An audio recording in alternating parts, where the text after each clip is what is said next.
roho ya ustawi katika mikono. Alafu chini yake sahihisha, andika mikono yangu na roho ya ustawi.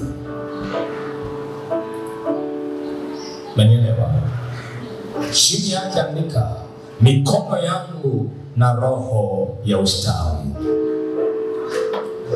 Watu wengi wanafanya vitu katika nchi, wanafanya vitu katika maisha ya damu na nyama, lakini nje ya roho ya ustawi. Wachache sana hufanya vitu katika roho ya ustawi, na wengi wao hawafanikiwi, na wengi wao hufanikiwa.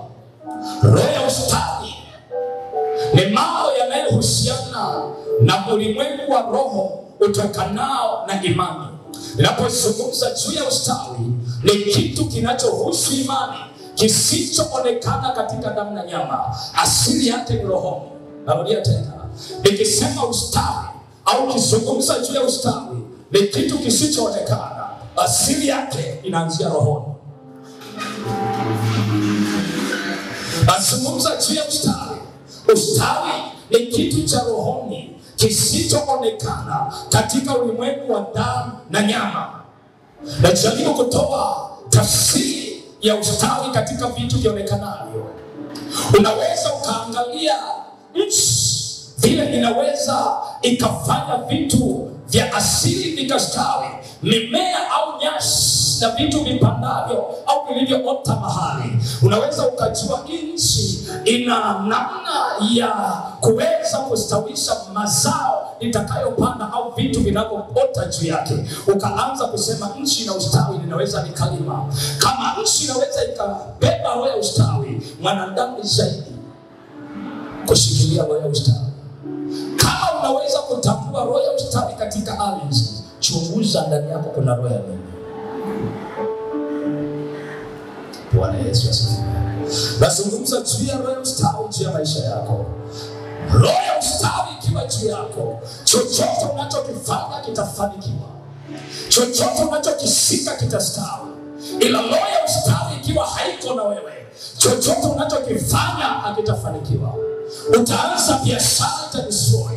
Utanunua kiwanja, utatapeliwa. Utaanzisha nyumba, itaishia njiani. Utaingia kufanya huduma, utafeli. Utachapa jambo lolote, litaharibika kwa sababu ya roho ya ustawi haiko juu yako. Hii si kanisa, tunahitaji roho ya ustawi. Sijui unafanya maisha yako kwa namna gani, sijui unafanya biashara gani, sijui unafanya kazi gani, unahitaji roho ya ustawi juu ya maisha yako. Uwe kwenye ndoa, unahitaji roho ya ustawi. Uwe kwenye huduma, unahitaji roho ya ustawi. Uwe pastor, unahitaji roho ya ustawi. Uwe mtume, unahitaji roho ya ustawi. Uwe nabii, unahitaji roho ya ustawi. Uwe mwalimu, unahitaji roho ya ustawi. Uwe mfanyabiashara, unahitaji roho ya ustawi. Uwe unacheza, unahitaji roho ya ustawi. Chetu ulipowekeza, mahali umechenga, kuna roho gani na upaleti kwenye hiyo ardhi?